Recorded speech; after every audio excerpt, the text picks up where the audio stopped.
What is Python Turtle?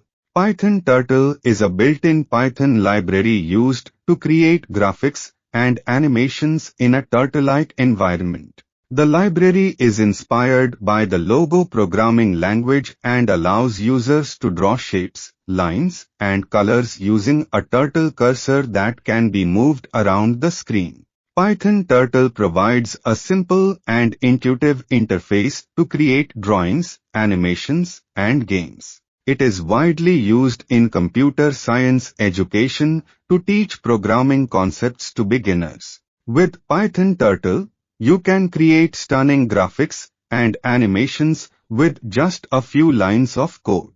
Python Turtle has a number of features including drawing shapes. You can use Python Turtle to draw a variety of shapes including circles, squares, triangles, and more. Moving the turtle. You can move the turtle cursor around the screen to create your desired shape or animation.